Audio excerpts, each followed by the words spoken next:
Welcome back, everybody, to another episode of the League of Inches podcast, round 3 review. Myself and Jake along for this one. No super coach, no nothing. We're just going to get straight into it for you guys tonight. Probably moving forward as well. I think it's better fit for you guys if we just get straight into the action. Plenty of talking points throughout the weekend. You guys going to work Monday morning. Obviously, want to listen, get all the yarns in, things like that. Listen to us and our thoughts. So let's get straight into it. First of all, Jake, how's your weekend? Yeah, no, my weekend was pretty good. Just got into the footy this week, and went and watched some of the young guys play footy down at the local sort of game, and it was a bit refreshing to see some of the some footy played through them. That was a really good time, and they lost, unfortunately. Actually, the girls' side, they did like tag. Girls' side got up, but the boys lost, unfortunately. I'm going to give it to them when I go to see them at school. At work. Not good enough. Not good enough at all. Yeah, it was great watching some footy. Getting over this dreadful sickness I've had, I feel like, for about 6 days now. So been able to just lay back, watch a fair bit of footy. Thanks to the missus. Looked after me, looked after the family, did everything. So I was able to basically, sit around, do a lot of footy stuff, which was awesome. Looking at the ladder quickly, before we get into some talking points from the games throughout the weekend, one thing I want to talk about, first of all, I just start scrolling down and look at this orange and black sort of logo that's sitting at 4th spot at the moment. The West Tigers, mate. 2 wins, 1 loss, 4 competition points in the top 4. What's impressing you about the Tigers so far, Jake? Oh, they're winning games where I suppose I say winning games. The game this weekend impressed me a lot because it was a game where they were behind. They actually came from behind to win it sort of towards the middle, late in the game. They weren't winning the entire time like they were against the Eels, and that impressed me because it shows they've got fight in them. Not only can they just win against teams that are sort of not doing as good as them on the ladder, but they actually, I mean, that would be 15 teams in the competition right now, but they can actually come back and fight in a win because they want it. They want to be there. That's just a fight they haven't shown for 3 years, pretty much ever. Yeah. No, I'm with you. I think we've seen them win a couple of different ways already, which is awesome to see. And I think one big thing is their defense has been pretty on point so far to start the year. So really impressed with that attitude that we haven't seen from a Tigers outfit for so long. One other final question on the ladder I wanted to ask you. At the moment, the bottom 4 is the Roosters, Dolphins, Cowboys, and Eels. Do you think this could be the bottom 4 by the end of the year? I think 2 of those teams will definitely be there. I think the other 2 it's up for grabs, but I think two of the teams, being the Cowboys and the Eels, are pretty much locked in for possibly another spoon bowl. Well, I say another. The Cowboys went there last time, but yeah, no, I don't think the Final Four is a lock at all. If I'm being genuine about it, I think that it's still way too early to call the Final Four. There were signs of improvement from the Eels today, so that might be something. I'm just, that's just me with the blue and gold goggles on and hoping for the best, but probably not. Cowboys haven't looked much. They haven't really shown anything. I'll be honest with you. I haven't seen no signs of life from them, and I'm predicting a coach change, so probably that never goes well in mid-season. So they'll probably end up I'd imagine, at the bottom of the ladder. But the other 2, Roosters, and who was the other team? Dolphins. Yeah, Dolphins. See, Dolphins can pick up too. Honestly, the Dolphins can. They've got a team where they can pick up at any time of the season. They shouldn't know where they are. I think the Roosters have some players to come back, so that should help them probably stay around that mid of the bottom 8, sort of bottom 9, I should say. For the Dolphins, though, man, I've been disappointed with what I've seen so far. 3 weeks now, and I sort of gave them an excuse round 1 with everything that was happening. I know they had to leave early and get to Newcastle last week, and Newcastle were running hot, so you can sort of, I guess, forgive them. But I don't think they shouldn't have lost that on the weekend. I know the Tigers were very they fought very hard, the Tigers. That was very good of them. But for the Dolphins, you look at that and go, that should have been a game that they won. So far, I know a couple of the League of Inches boys and stuff, and have been pretty keen on the Dolphins this year. So far, what I've seen, I'm really disappointed. I'm starting to get a little bit worried about them as well, becoming one of those genuine bottom 4 teams this year. Nothing really has shown me so far that they're anything but that, unfortunately. So they've been desperate, and they said it even before the preseason, like, to not be the Wayne Bennett curse. They don't want to have that Wayne Bennett curse hit them, but so far it's looking like it has, because they're basically an unchanged side from last year. There's no reason for them to be doing much worse than they were last year, and they looked quite good at midway through at points last year, kind of thing. Yeah. But the curse seems to have struck again. It's not good. Yeah, it's not good. We will talk about them again shortly. First of all, I want to talk about the Thursday night game. First of all, absolute cracker, the Storm versus the Penrith Panthers. Storm getting the victory here, 30 points to 24 in an affair that just had everything. Had injuries, had bloody ball control, had errors, had great tries, had undermanned teams at certain points of the game. It literally had everything. One big thing I want to give credit for to Penrith here is they would not go away. They were absolutely huge. This was a really, really good, in my opinion, team effort from Penrith. And this was the exact reason why I continue to tell everyone, do not write them off whatsoever. Like any other team, in my opinion, probably would have ended up getting beat by 50. They literally lost the game by 6 points. And at multiple times throughout that game, they could have genuinely won the game. That is a very good football side, especially considering they lost Cleary as early as they did. So they had their best player not there. You can already, at the moment, you can talk about the players that have lost from last year. They won't be saying that, but like it's still fresh in our mind. So some of the players that they've been losing, Jake, it's just incredible. I watched that on Thursday night, and even I at the end was clapping because that was a huge, huge effort. And just mighty respect to the Penrith Panthers.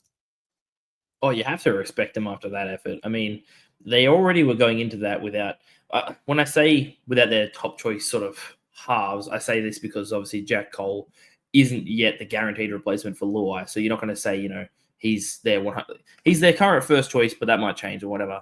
They also went in with a Ron Massey Cup fullback from the start. So they knew they were already going to be fighting like an uphill battle to win the game in the first place, despite who they are. But they lost Nathan Cleary early, and that was, for any other team, that is like, that's it. That's game done. Don't even stress. All right, let's go. Turn it off. Move on to the next game, whatever.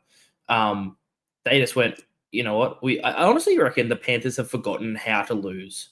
They have forgotten how to give up and that's an awesome quality from them.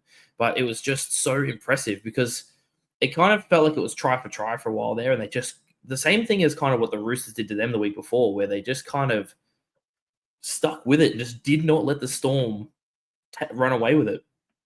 And a lot of, the commentators were saying it and the Storm were saying it, oh, we played terrible and, we made mistakes in that. It wasn't just because of them. Like, it was the pressure being put on them by the Panthers side. Like, they were getting pressure put on them. They weren't just making mistakes for no reason. It was because they had that, that defensive pressure and the actual, like, sort of, they were sweating on it a little bit. Like, oh, they're actually kind of sticking with us here. They kind of, I reckon the Storm just expected to get away with it as soon as Nathan Cleary was out. Credit to the Storm. They played fantastic as well. Like, you're still going up against a strong, a four-peat winning side. I think Bellamy will be disappointed in their effort. I know they got the win in the end, but I think when he goes back and watches all that, I think a lot of the players were pretty disappointed. You could tell just by some of their reactions at the end and stuff like that. Like Munster, I think I almost lip read him saying to one of his teammates, like, thank God we got rid of that one. So it was, mate, did you just fart on air? No, I've got a clip, like my chair clip is broken. What did you do to it? You fatso. Rude. No, I didn't fart on air. It's okay. It's all right, mate. I'm still a professional. I thought we busted you having a pop on air. I was like, we'll stop the podcast for that one. No, I got proof. Still, broken clip. No, I'm good. I swear. I'm a professional. I swear.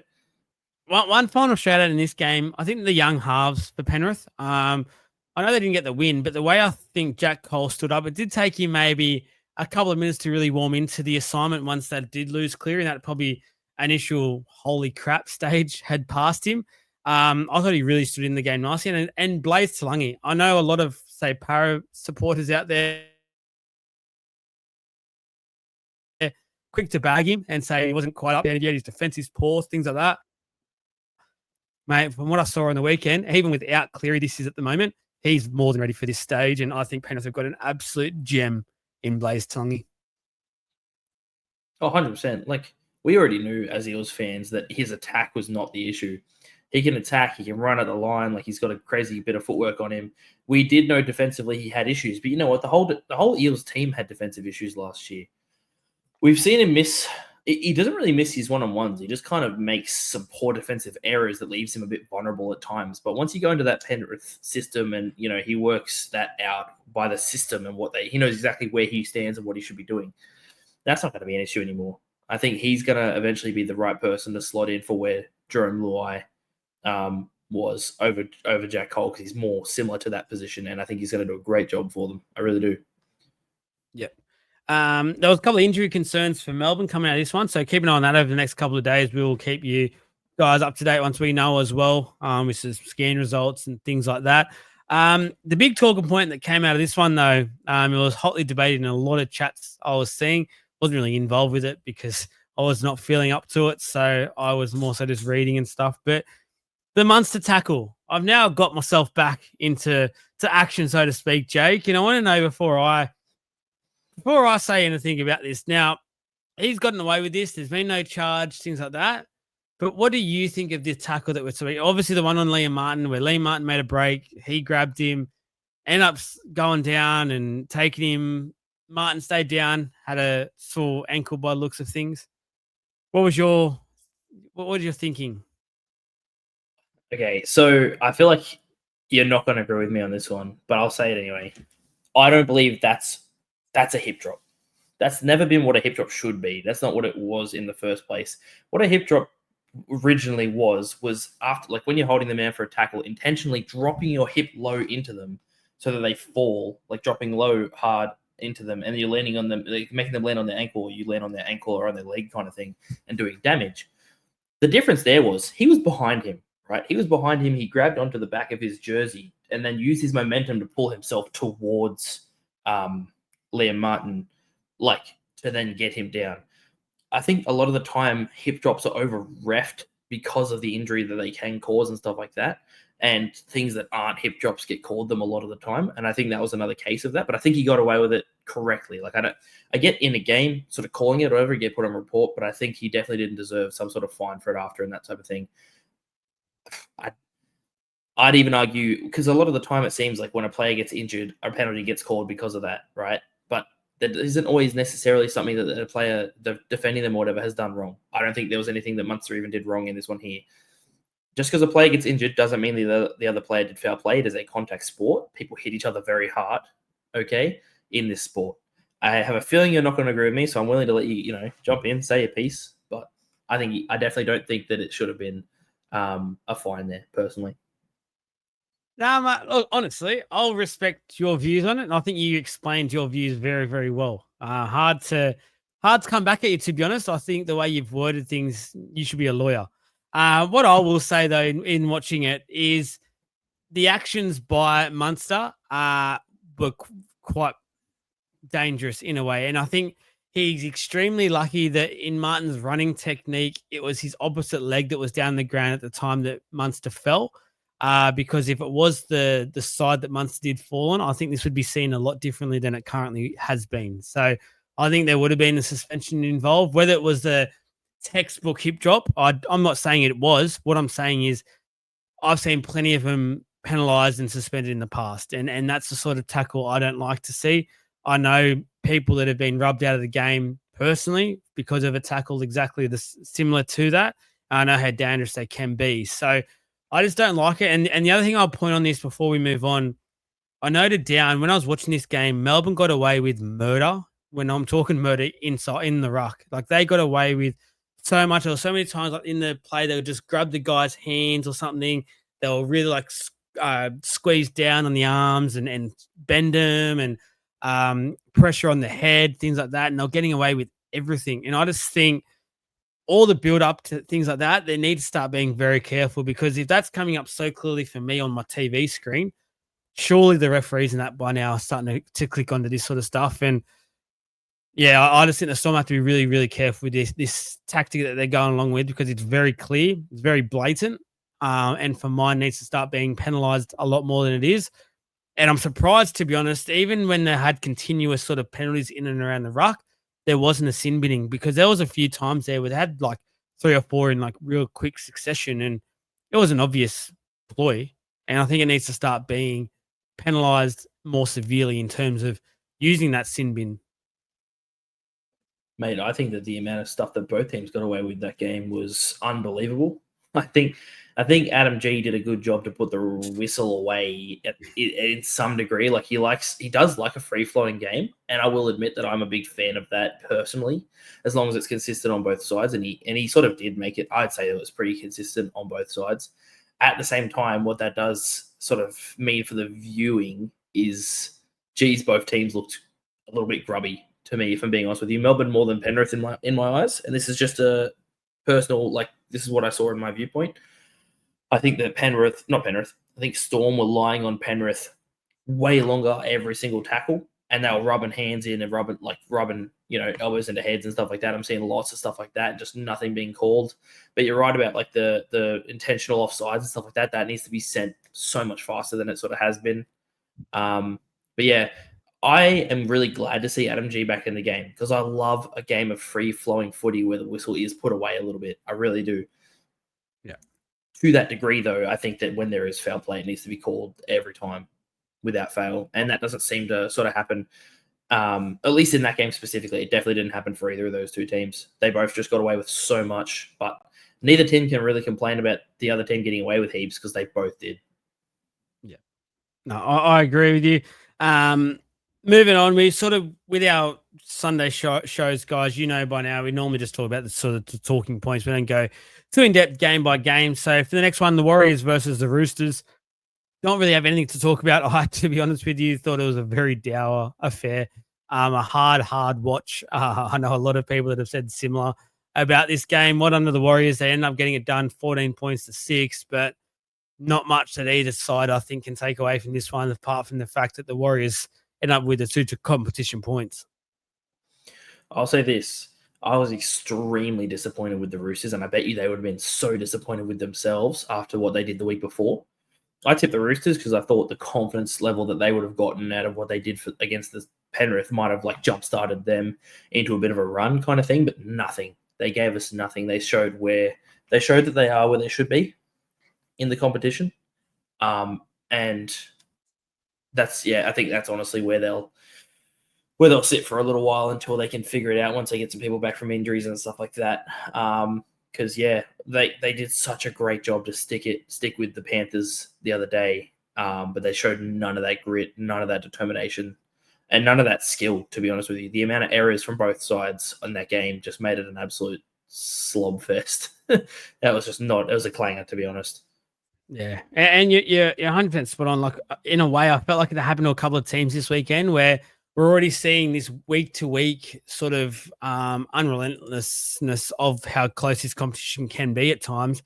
Maybe wear off on some of these teams, where like the Roosters, for instance, we all have our doubts on them this year and think that there could be. And then they had this big game last weekend where I feel like we're going to start seeing this happen a lot more, where some of these lower teams have these performances where we go, hang on, that's the team that we knew what we were talking about. So that's more often than not, I feel like, what we're going to get from the Roosters, especially the first 10 or so weeks, than the latter, which was obviously last week's performance.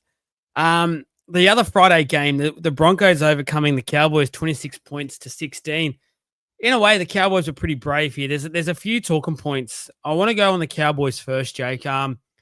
Again, everyone knows it by now. We've been very critical of the Cowboys to start the year. We're very critical of Todd Payton.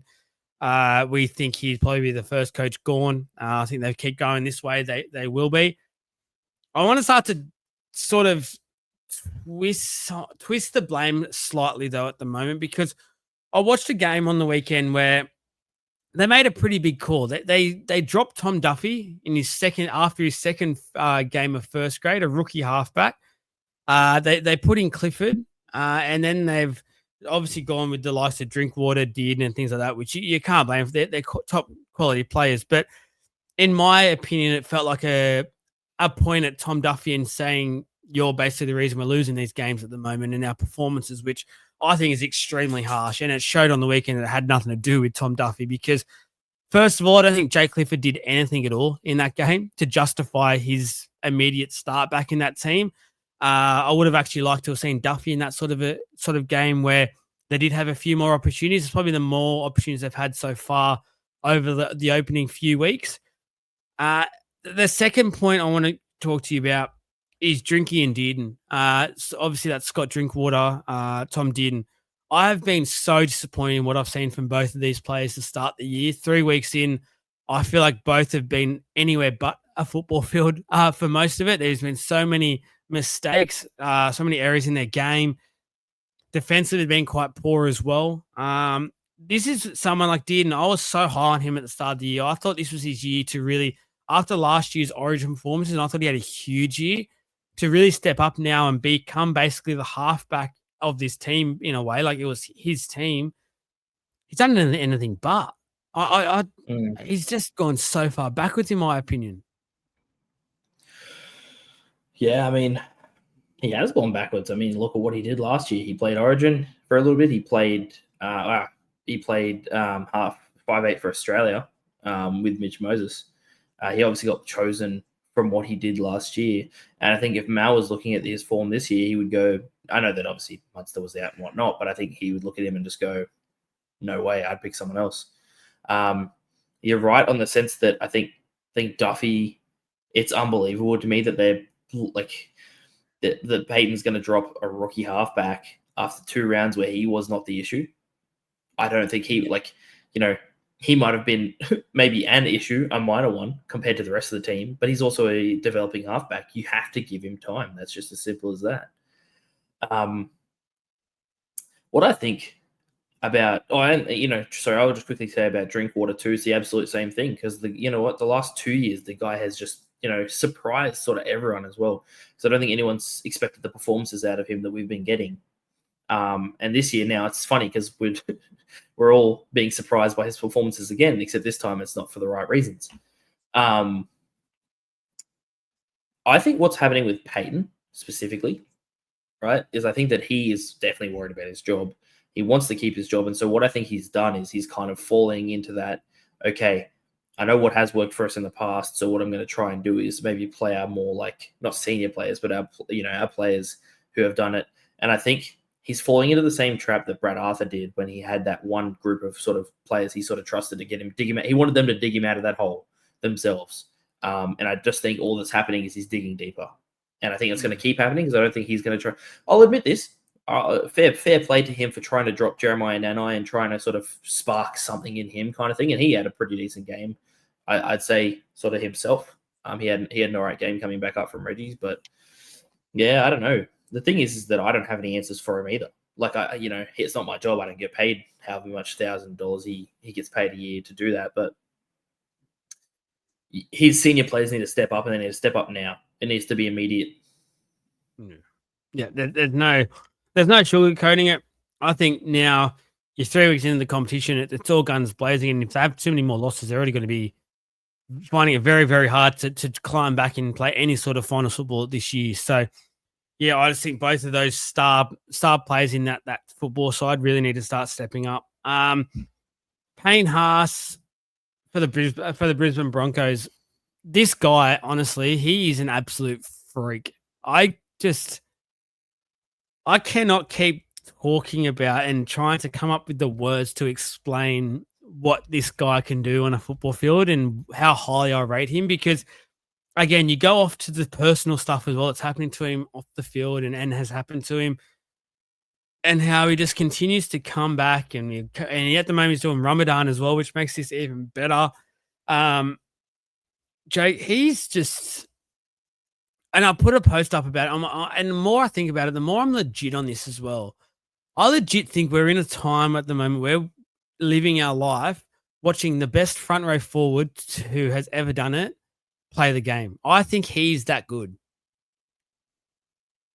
It's an absolutely fair point. I think that what he can provide for a team in terms of go forward, but not only just go forward, like line breaks, just that he can cause by himself because he's not the typical like speed or agility for a forward that size, especially. like he can break open a game on his own, which is typically not something you would say of a forward, but he's just that unbelievably talented for such a big body. He absolutely could be the best forward, or the best, prop, I should say, to ever play the game. The guy, what I'm loving that Madge is doing with him this year is he seems to be running him on shorter minutes than he has Madge wasn't their coach, but than other coaches have previously. And I sort of said this last week, but because he's got such a massive motor, he could go for 80 minutes if he needed to. He really could. But I'm really glad that what Madge has sort of seen in him is, hey, we'll take off 10 minutes and a half, 5 minutes and a half for you. But what I want out of you for this so that you're going to get more of a break is I want you to absolutely go out and just rip and tear and do everything you can in that. I want 100% effort. And so far he's delivering on that. Not to make this Supercoach related, but he had his highest ever Supercoach score this week with 139, I'm pretty sure it was, which is just freaky. Props shouldn't be doing that. Props should not be putting those numbers on the board, and it's just incredible. The guy, I can't speak any more highly about him. He may end up being the best prop to ever do it.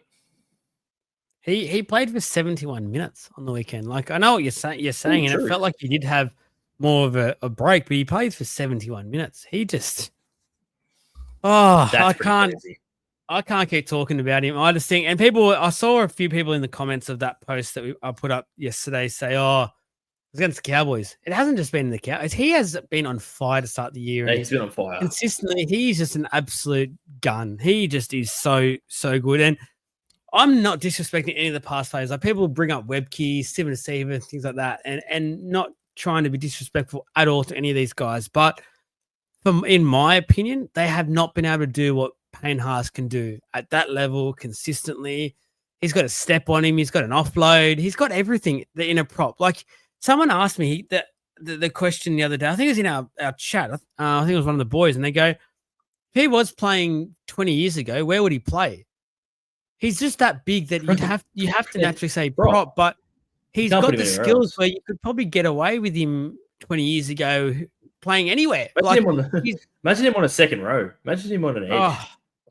Imagine tackling him as a halfback, lining up. Just to clarify, he played 49 minutes in the first round and 57 in the second. So that's what I meant when I said he's been playing those shorter minutes. I did not know he had played for 75 in that game yesterday, which is an unbelievable amount. I think what Madge is doing is he's alternating when him and Carrigan have a longer stint, because Carrigan only played 59 minutes this week. So it felt like that may have been Payne Haas's week to go, it's your turn to have a longer stint, which obviously has happened, and it suited Payne Haas, which is interesting now. Does Madge go back on his little policy he's doing, or because if I'm the coach, I'm going, after what I've just seen from you, Payne, you can go ahead again and play another 70-minute stint whenever you want. Adam Reynolds as well. I thought he was the orchestrator through the whole thing. I think he played fantastic. Every time he plays well, you always think about the deal. The Broncos were happy to give him these extra couple of years that the Rabbitohs weren't. What would the Rabbitohs give to have him in and things like that? I just think by this stage of this contract, that's gone. Adam Reynolds is now full-blown Brisbane Bronco player, and goodness me, they're better off with him in that team. And if they're any hope to be a top four and play finals football and be a contender, they need to make sure Adam Reynolds is in this football team. 100%. I cross my fingers that he doesn't get injured, because I love watching him play. The guy has a kick. It's like he's got the ball on a string. He just does what he wants with the ball. Like when he kicks it, it's incredible what he can do. I'd say second only to maybe Nathan Cleary in terms of kicking game, if not short kicking game. Possibly I'd almost say that Adam Reynolds might have a better one. But he tends to just know most of the time the right option to take. He just tends to hit the right option when it's needed, and he just tends to find that this is exactly what we need right now in this moment. And I've always thought of him as possibly one of the best, if not the best, game managers in the competition, in any given game or any given year, because he just tends to just tends to move troops around. Like that's why they call him the general. He just tends to move his players around like troops on the field and put them exactly where they need them. And I think I'll just touch on this is that Ben Hunt only helps him with that. I don't think that Ben Hunt.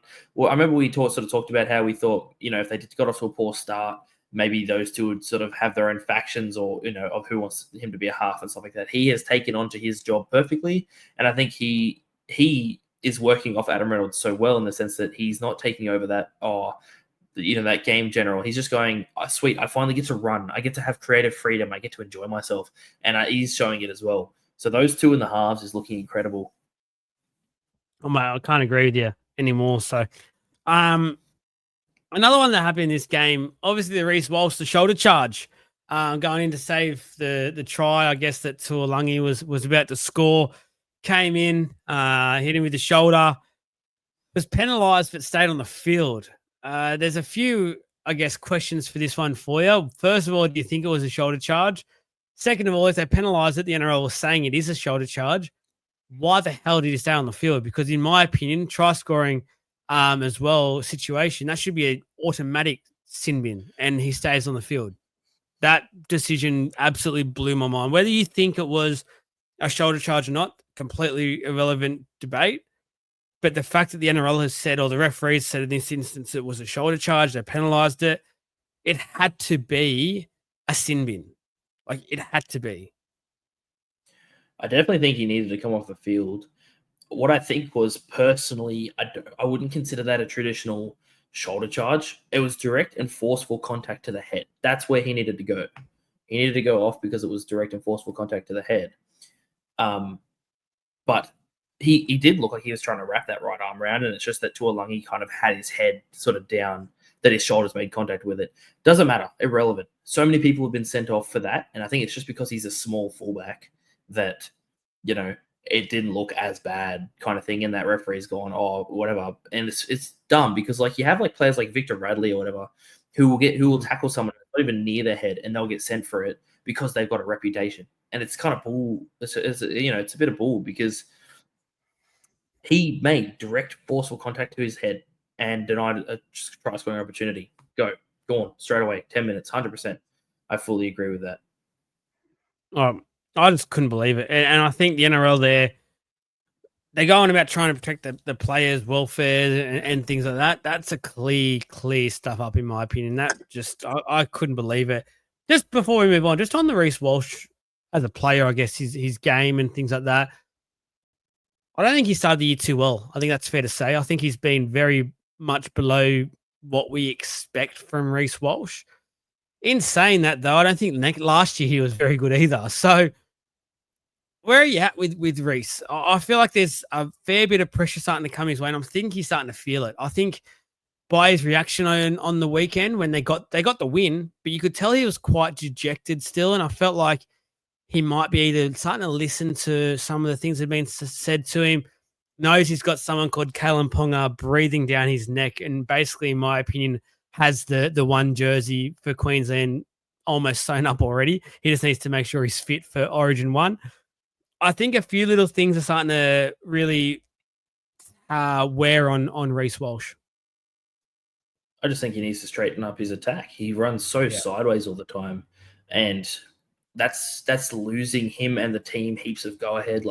He's trying to go across the field and find these gaps and do everything himself. He doesn't need to do everything himself. He's behind a Broncos pack that does heaps of work. All Reese Walsh needs to do as fullback of that team is make the right sweeps. He needs to sweep at the right times, make the right touches, and catch the freaking ball. The guy has got hands like feet at the moment. I don't know what is going on with him in terms of that, but we know how skillful of a player is, and we know what he can contribute to the team. So it isn't as if he doesn't have the talent. We all know he does, right? Something's going on, whether it be in his head or someone's, people are saying stuff or he's reading up on what's being said about him and stuff like that. We all know what he can do. I think he will improve as the Broncos continue to win games. I think he's going to find his form. But I also think, I don't know about you, but I think that the Ezra Mam stuff's affected him too. Because he's massive, he's really good mates with Ezra Mam. So I feel like not having him around and things like that might be sort of weighing on him potentially. This is just me speculating, of course, but I know that those are really good mates. Like they went to Bali together and all these sort of stuff. And I think he really enjoyed playing with him on the field as his 5'8". So I don't know how that sort of ties in at all. He just needs to run straight, man. He needs to stop going sideways, catch the ball, play a simple role. Yeah. I think he really needs to just simplify it. That's the main thing for mine. What you said at the end there, simplify his role. And what I mean by that is become a fullback that wants to take a hit. He seems like for mine at the moment, he doesn't want to be hit. And he's playing that way. He wants to always evade and basically just get tackled by they've clenched onto his jersey and they've put him on the ground, things like that. He doesn't want to go to the line, take that hit that he needs to take and go from there. I think what he needs to watch is the fullbacks that are the best in the game at the moment. And even Ponga, he knows when to take a hit. There was a couple of times where I've seen him throughout the few weeks so far where if he's seen the Knights need something, he'll often run back and just run hard and straight. Like he'll just get the Knights onto the front foot that way if he knows that's what they need. I've not seen Reese Walsh do that since probably 2 years ago. Like it was that long ago where he did that in their sort of grand final run. And that's what he needs to go back to. Like get out of in his mind that he needs to be this guy that does everything for this team now because you've got Adam Reynolds, you've got Reese Walsh. You don't need to be the guy that does everything for this team. Don't do it. Like just as you said, like this. I was gonna say I haven't seen him play his best since he took that head knock off Suoliti in Origin. To be honest, if I'm trying to think of a specific game that really threw him, that one's the one that comes to mind. When he took that head knock and got sort of knocked out, knocked it cold. I reckon if there was ever one that's changed his whole game, I reckon it's that. Because you're talking about him not wanting to take a hit. I reckon there's a good chance that that's the reason. It's funny because I feel like there's a part to that.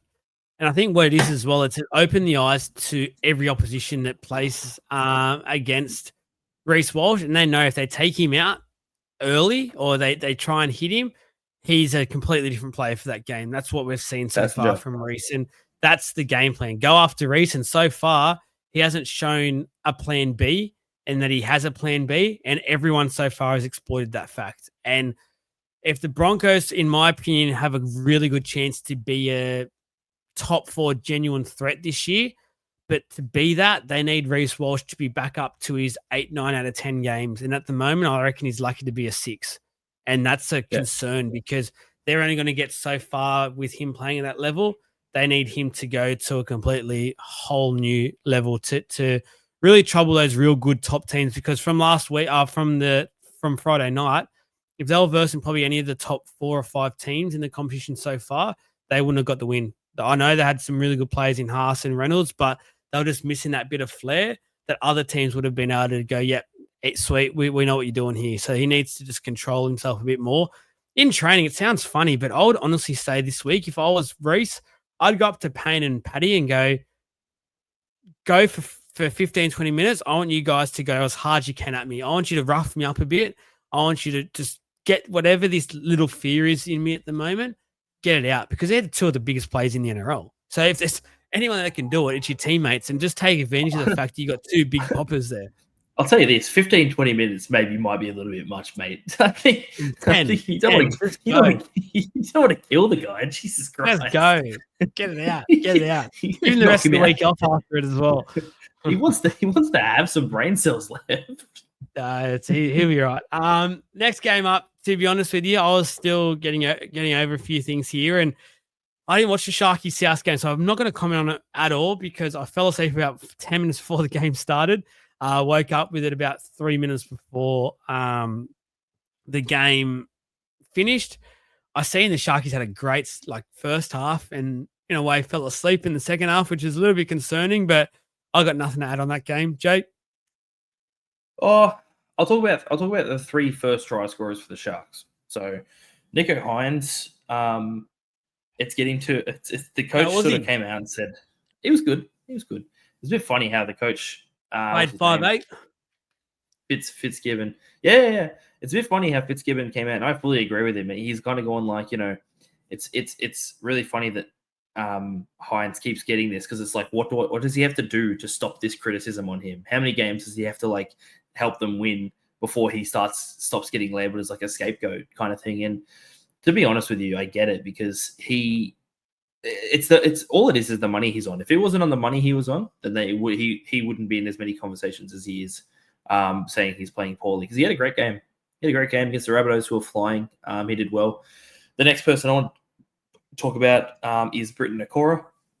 That guy runs lines better than most second rowers in the comp. He just knows to pick it. He knows, first of all, the right lines to pick. He just picks them well. And he just goes 100 mile an hour, just has faith that he's going to get that ball put on his chest. And he does a really good job. Just quickly, before you go away from Hines, I just want to quickly make a comment on Hines. I don't think anyone at the moment doubts what Hines can do and his ability. I think everyone knows that there's a very good footballer in it. I think they're being criticising so far. Fitz is, he's basically how adamant he is on playing him at halfback because it simply hasn't worked. And I think by watching the games that I've watched of the Sharks this year, and obviously I missed on the weekend, but the other two, like, it's plain and simple. He's the leader of this team. I don't know what happened on the weekend, but from the highlights I've seen, it did look like they played that way again for the third week in a row. Trindle was the main guy. The question for Hines isn't at the moment. The question for Hines is every time around Origin, if he ends up somehow finding a way onto Origin once again, and how much that affects his game post-Origin and the Sharks and their season. They've been up here for the last 2 years. There's no doubting that. But the big question marks will come in the back half of the year, where notoriously so far, unfortunately, hasn't been the strongest points of Hines' game so far. No, you're right about that. Like, I think that he honestly should just, if he gets asked to play Origin, he should just go, I'm focusing on the Sharks this year. Sorry. I want to win a comp and we're in a window and I can't afford to have my confidence shot by you putting me in half or putting me in 14 and shoving me in the last second or whatever they did. They've done different things to him and he always becomes the scapegoat for the loss. Don't get me wrong. I think when he did play halfback in game 1 last year, I thought he did have an absolute shocker. But his confidence was shot in the Origin arena from the last time he was out there. They didn't give him faith. They put him in center in the last 3 minutes and he let it try in. So I understand his confidence being shot. But like you have said in the past, it's not – he always comes back worse after Origin, and they need to – honestly, the Sharks just need to go, we're not letting him play Origin. Sorry. It's not happening. He's not going there. Or he needs to just stand up and go, no, I don't want to play there. I'm good. Yeah. I agree. Yeah. Anything else? The last person I want to talk about was Kale Iro.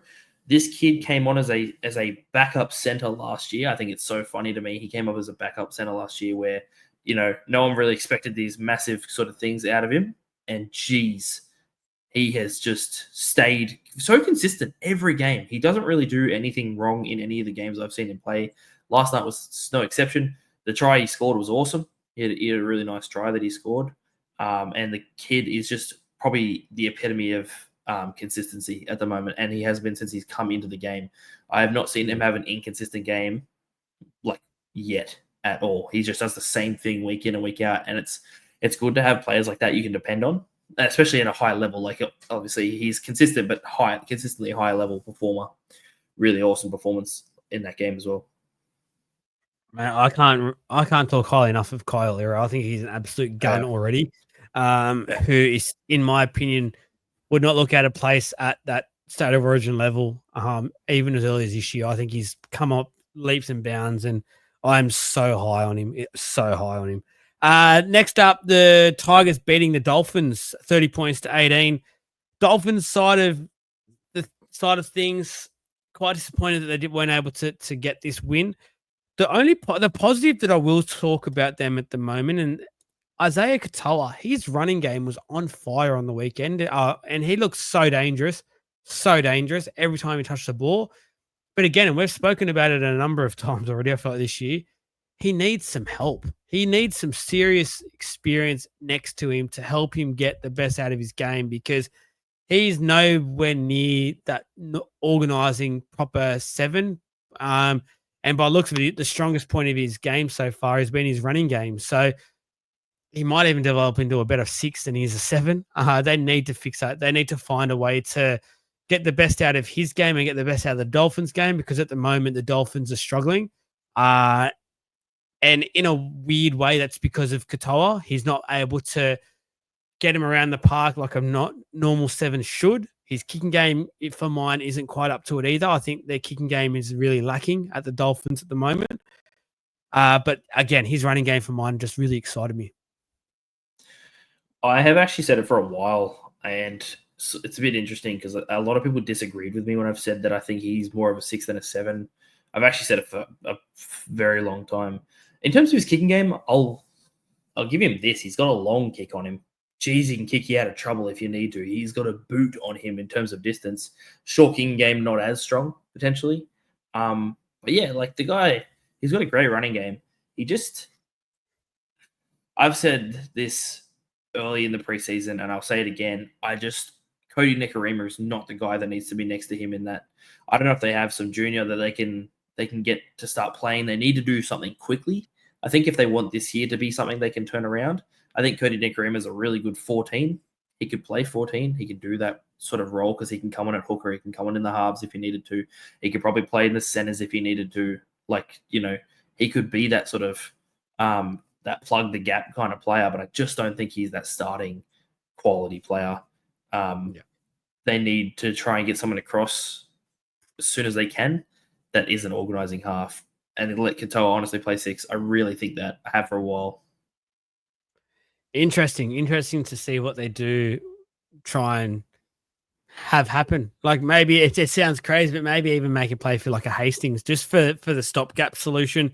He's not the most fancy player. I'm not the biggest fan of him, but to be honest with you, he can do sort of what they're screaming out for, and that's literally just yell and get him around the park. And that is something that he can do. And then let Katoa do what he needs to do as well. So maybe inquire with the Knights and see if they're happy to let Hastings go there.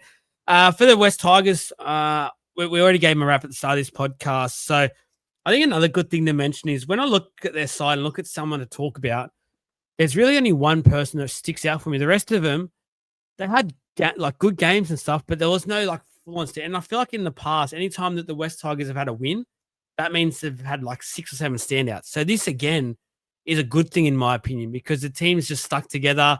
They stayed in the fight and they ended up coming out the other side. They look very fit. They look a really fit football team, which is going to go a long way of getting them a lot of victories this year. But Api Coruscant, Jake, I'm big on Appy. I think every win so far since Appy's been there for the West Tigers, Appy's played in anytime he's there. So he's huge for him. He is the heart and soul at this club at the moment, it feels like. He's the heartbeat.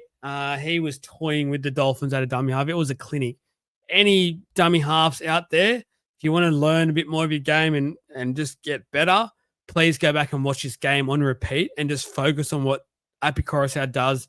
Even De Silva, when Api does go off, De Silva does a great job of basically trying to mirror as well as he can what Api does. It was a fantastic game from their hookers, and just go do yourself a favor if you are out there trying to improve your game. But I've got Api at the moment front of the queue when it comes to the New South Wales Blues 9 spot, and he's a joy to watch when he's in this form. Oh, one of the biggest things I was excited for with sort of this will make I'm going towards your point here, but with Luai going across this year was that him and Coruscant already had that connection, right? So he and Coruscant have played together. They've won a comp together, and that's huge. That's actually massive, I think, because they're obviously mates kind of thing. Those two quality, they don't have to work on that connection. They've got it from when they were at the Panthers. That's sweet. That's sorted. They've got obviously some other players they brought across and stuff like that. But Coruscant specifically, again, last year it felt like every win that they did get was him grabbing them by the backs of the jerseys with his teeth and crawling them to victory on his own. He doesn't have to do that this year. He's got players around him now that can actually do the job. And it was the same thing sort of actually, I suppose, with Galvin. Last year, the same kind of idea. He was meant to be this rookie that got sort of played up, and he, from his debut, he just blew the world away straight away. So he and Coruscant were trying to do kind of everything themselves. They don't have to do that anymore. They've got a halfback now that, is supposed to take control. He's on the big money. He wants to take control, and that's great. And Luai did a good job. But I'm just trying to say that Coruscant finally doesn't have to drag the team by himself to win games. And when he doesn't have to do that, he can be creative. He can be free. And that's what he showed yesterday.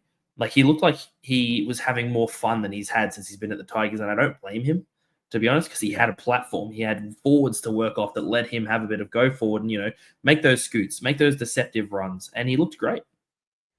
Well, the try he scored is basically echoing what you're saying, because he was able to basically predict the Dolphins would run out to the open side and that Galvin or Luai would be there to take the 1 point.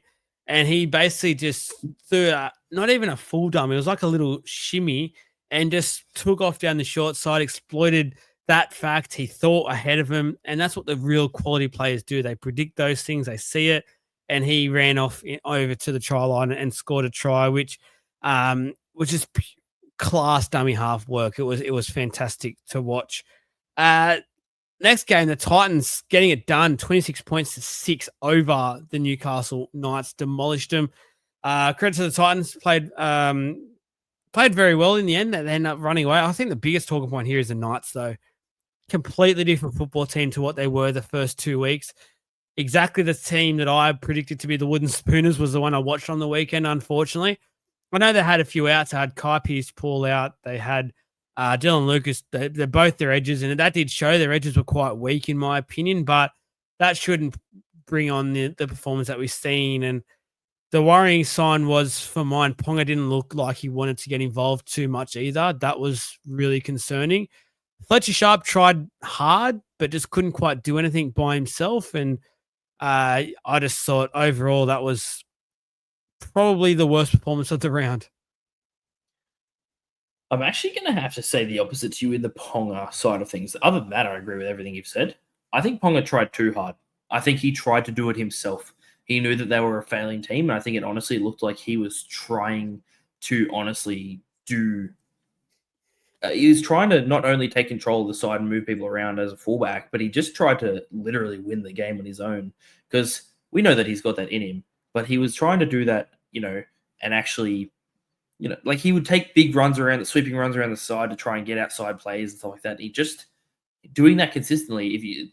Team's going to know if you shut down Ponga, you shut down the team, and that's what felt like happened. He felt like when Tedesco tries too hard in a game, where he always seems to run it, or he doesn't really try to pass it. He just tries to see if he can do it all on his own, and he couldn't.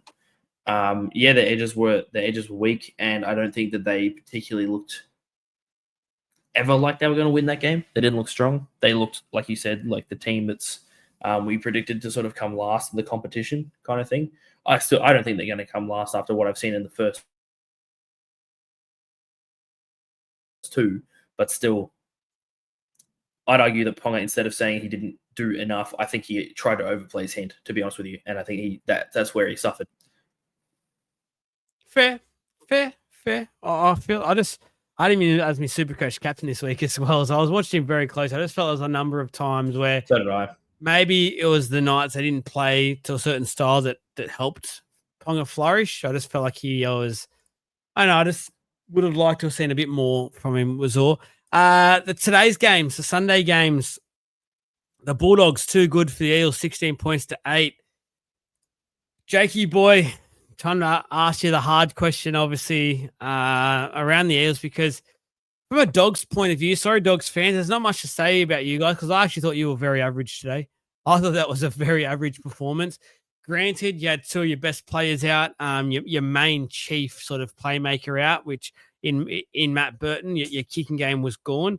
So it was sort of expected. I think you'd be a little bit disappointed with what you're seeing as a whole, because if it was probably any other team, you would lose, maybe apart from the Cowboys. Sorry, Cowboys fans, or last night's Knights team. Yeah, but the same thing.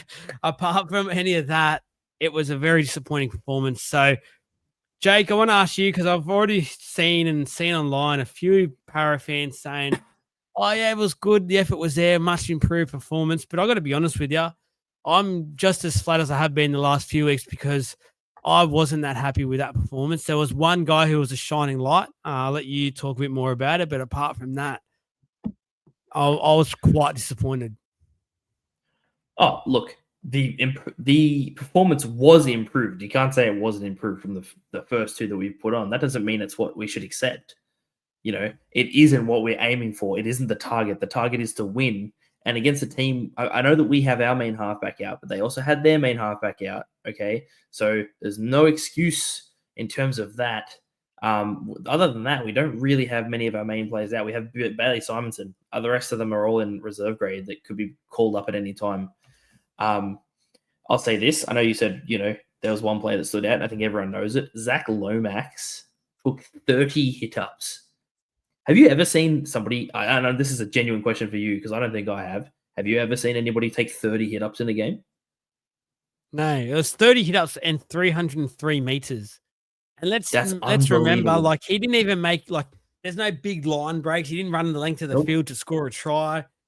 This was dead set 31 tough carries. Pure effort. And so this is this doesn't even count him going down chasing every bomb that was put up, and the efforts he was doing with that. Wow. Oh, look, that's where my question comes in. Look, not I understand what he did was unbelievable, and not every player can do that, right? So I'm not going to sit there and go, wow, why didn't every player run for 300 meters? Because what he did was freakish. That's unbelievable. My big issue, right? I'll say this. So, I think that Iongi still needs to develop. He looked good, solid, but not anything special. I think young Jordan Samrani debuted last week. He had some errors in him. I get that, but geez, he ran hard. He ran strong. He tried his best. Still took 17 hit-ups for 149 meters. But my big issue I had was with our two edge back rowers. Sean Lane played for 61 minutes. How many runs do you think he took? 4. Oh, he did beat you by a little bit. 7 runs. How many meters do you think he made? 50. 50 is correct. 7 runs across 61 minutes is pathetic. But worse than that, Keitione Kautoga, second game for the Eels, right? 67 minutes played. How many runs do you think he took? 6. 3. 3 runs in 70 minutes of football is inexcusable. That is lack of effort. And if you're not taking that amount of runs, right, you shouldn't be making errors. You should not be fatigued enough to make errors. You shouldn't be giving away penalties because you should not be fatigued enough to be making those types of mistakes. If you're not going to be taking those hit-ups, I don't understand where that's coming from. I honestly believe we win that game if 2 things happen. 1, if we played edge back rowers that actually wanted to be on the field today. And 2, I think that Riley Smith needed to be in about the 30th minute mark. And what a change! He changed the game for us. As soon as he came on, we scored a try. Our attack straightened up. We looked faster. He needed to be on, honestly, 30th minute when the Bulldogs forward pack was tired. But for some reason, Joey Lussick, who hadn't done anything special, was kept on for the whole first half. I don't understand that at all. I don't understand that rotation system at all. And look, I'm not here to bag Jason Rolls at all, and I'm in it for the long run. But again, and I've said this the last couple of weeks, we were very critical of BA and a lot of the stuff he was doing towards the back end. That it's only fair if I do the same now. And one of those things, and you just pointed out, I don't know why he keeps holding Riley Smith back. It's very clear to anyone that's watched any of the Eels games so far, Riley Smith is one of the best players we currently have. And saying that for a 3-game rookie is embarrassing for the squad. They should be absolutely embarrassed by that.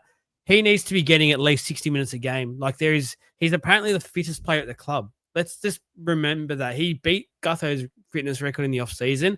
He's a fitness freak, yet we're putting him on to play a 30-minute stint over and prioritizing dummy halves who Lussick, he wasn't the worst ever. I've seen him play a lot worse games today. He's one of his probably better games for the Eels.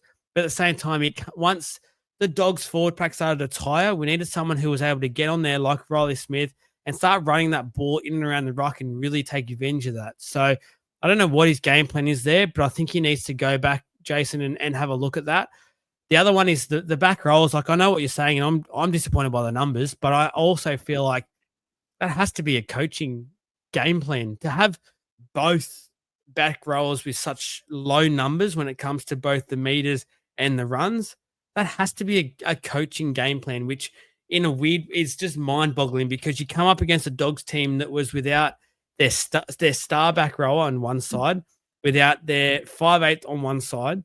Aren't you prioritizing having your edges running at their weakened edges? Like, I'm not even a full-on qualified coach, but that straight away would be for me going, that's where we're going today. And it felt like we hardly went there whatsoever, which I just think is ridiculous. And maybe it's because all hope is lost on someone like Sean Lane. He's maybe a last resort and he's trying to make a point to Ryan Madison and Bryce Cartwright. Maybe something's happened in the offseason we don't know about, whether it's their own fitness or the way they've been and who knows. But I think this next couple of weeks is a big time for Jason Rolls because there's a few things that you can go off from today. Like Lomax was absolutely sensational. I thought Will Penasini had a better game as well on both sides of things, considering he was still on that side where it's Dylan Brown and Sean Lane. It's very hard for him to do much, but I thought him and Adokar provide a lot more in the back line. I thought the back line was quite good, to be honest with you. I thought they did quite a job. Sam Ryan's got to get those areas out of his game, though, because that one area he had where he had that monster run, he needs to learn to hold that ball. Like, I know it happens and it's a thing, but that was a bit of a momentum killer for us because we started to get on the front foot and straight away just felt the air just go straight out of the whole team, it felt like. So, yeah. It's a little bit funny.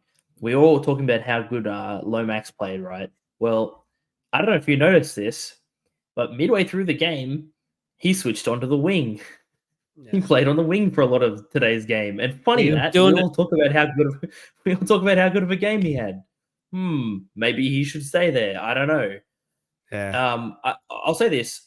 Poor Will Penasini has been stitched up a little bit because he's clearly a right side center. Like he's known for playing on the right-hand side, right? That's where he wanted to be. But he's been moved to the left-hand side to make, space for Lomax, and that's great. You can tell it's making a difference on his defense. He's being outdone for pace on the outsides, and he's not making some tackles he probably should. And I just think that what I would actually really prefer to see would just be Sam Rani switch across sides with Will Penasini. Have Penasini on the center on the right with Lomax on his outside, Sam Rani on the left center with Josh Adokar on his outside. Because it doesn't matter if you have a rookie center, if you have I actually think that Josh Adokar made a big difference when he was on today. Defensively, I feel like he made a lot of good communication with Penasini and sort of stopped some tries that would have actually happened to us down there. That the experience and that speed helped. I'd actually like to see that swap happen, and I think our edges would be way better short up than they have been recently. Yeah. One final one on this one is obviously the man of the hour everyone's talking about, Dylan Brown. What do you think of his performance? Because I haven't bought into the whole... Yeah, well, I haven't bought into the whole he needs to be dropped argument or anything just because he signed with the Newcastle Knights. I don't believe that at all. What I do believe is he deserves to be dropped if it's based off performances at the moment because he just simply hasn't been there. And that's so disappointing because I thought for a guy who's had so much happen to him and the club has stuck by him, I honestly don't give a shit about this contract. I've always said I'm glad he's taken it. It's stupid money and I'm all for it. I think the Newcastle Knights have absolute rocks in their head. I've said it all the time. I'm not going into that argument. But as a supporter and as a fan of the game and as a critic, I guess what we do on here, his performance today was below par. Like, it was piss poor. There was some times there where I was seeing him walk and there was a half break where you're on that side, on his side of the field, the left, where he's normally up and about, ready for the offload, things like that. He's not there. Even his cover defense, which is normally the big highlight of his game, he wasn't there half the time. There was like a half break being made and he's just sort of back 3-4 in and it feels like he switched off. I don't want to say it because I gave him the benefit of the doubt, but going off today and what I've seen, he finally had a player in Hawkins he's more of a halfback. So he couldn't have that argument today. He got to play more of a 5'8". Honestly, mate, if I was to give him a rating, I would have given him 2 out of 10 today. I think he was piss poor. Yeah, no, 100%. I think I definitely agree with you. I never thought that, if Dylan Brown was still playing what he can do, I would never drop him because he signed a contract or whatever. But you're right. The issue is we have no one in our reserve stocks or anything like that who can put in a halves performance probably even better than what we saw today. Unfortunately, that just is sort of how it is with us at the moment. But you're right that I just think his performances, you can tell he's already over at the Knights. He doesn't want to. He's done. He doesn't want to be here anymore. And it's got to be dejecting to him because what's that? Sorry, I'd give Joash Papali'i a go. 100%, or even, you could even make a case for playing Iongi in the half because you can see he's got a real great pass on him, and play Joash or however you say it, at fullback. I'd honestly would consider doing something like that. Keep Dean Hawkins in the half role and make him more like a 5'8" style player, because at least he'd have a crack, man. He'd show up, he'd be there, he'd give it a go.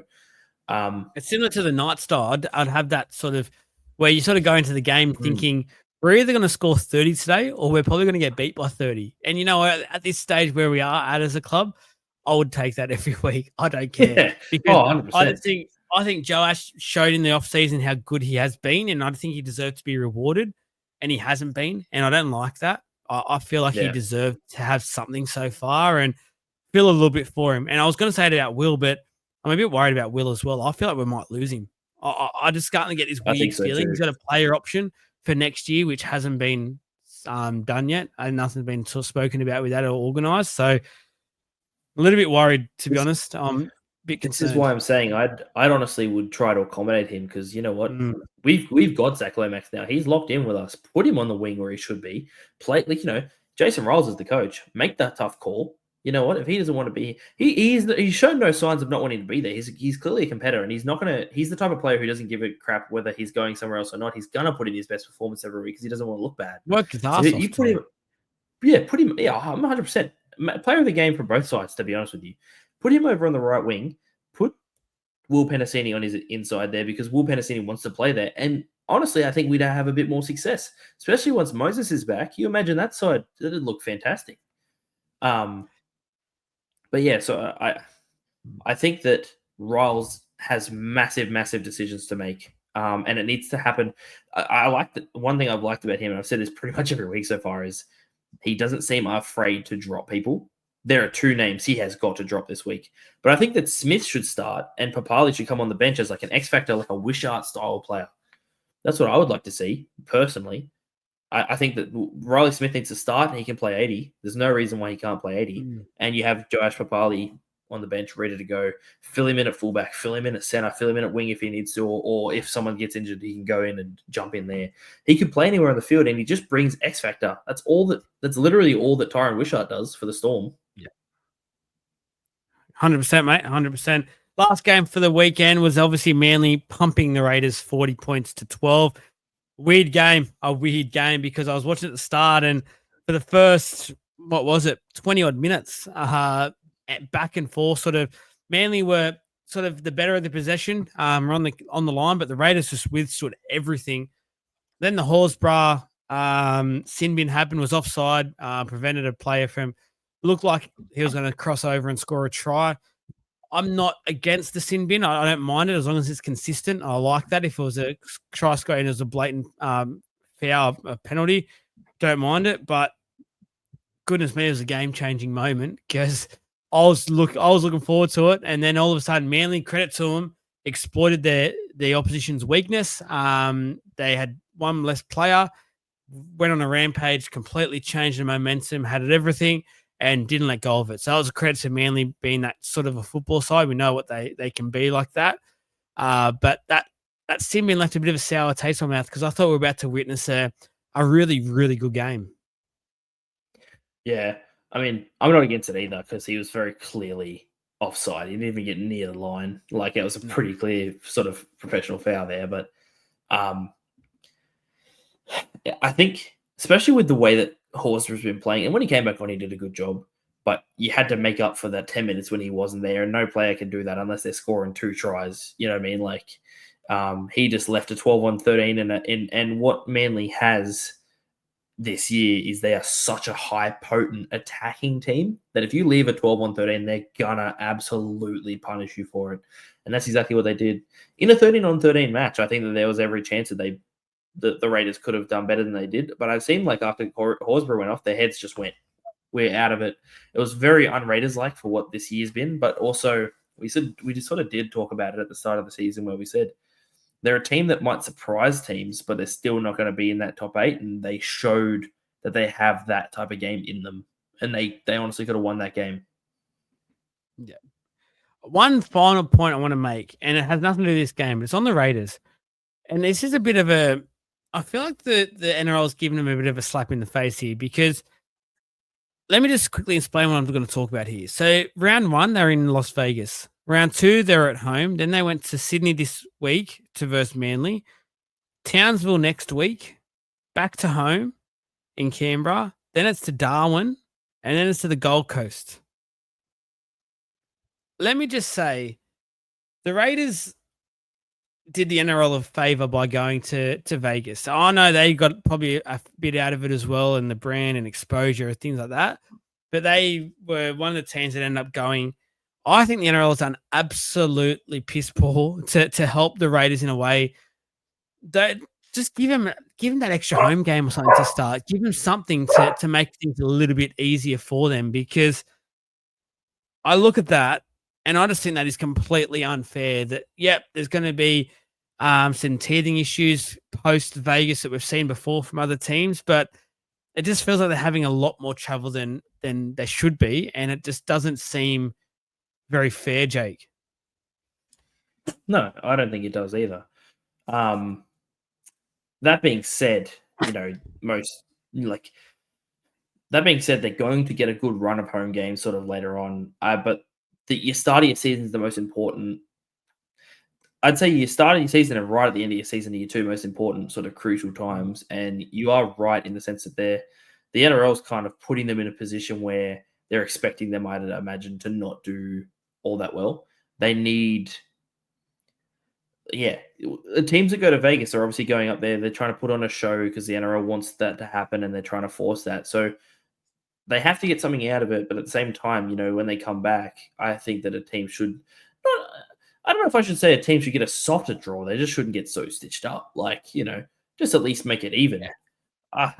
Just lessen the travel load, I feel like. Yeah. Going to Townsville and Darwin, those two there, the big ones that point out, that's a bit of a slap in the face moment. Like, give the Townsville one, reverse it and say, have home game for this one, and then go Townsville later in the year. I think the Raiders would much appreciate that. But let us know in the comments your thoughts. That's the round review done. Round 3. I hope you guys have enjoyed it. We're back into it. I am anyway. We'll be back for the Tuesday night live show. Make sure, guys, for the Tuesday night, you are online, ready to watch 8 p.m. on Queensland time, 9 p.m. New South Wales time. Set an alarm, follow Facebook, follow YouTube so you get the notifications. Come in, be active, be part of the show. The more of you that are on, the better. You're listening on the podcast, hit the like button, hit the follow button as well. And give us a rating, please. It does go a long way. I think we're getting close to 50 ratings at the moment, which is going to be great for the page. Keep those coming. And if you haven't already, go ahead, go to the Facebook, the Legends group, go become a member there. Plenty of Supercoach exclusive news on there. Probably have a few bits of information on that page over the next week or so as well. But Jake, thank you, mate. Another round done. Round 3 already. We'll go get ready for round 4. Sounds good. Thank you, guys. Thanks for listening. We'll catch you Tuesday night.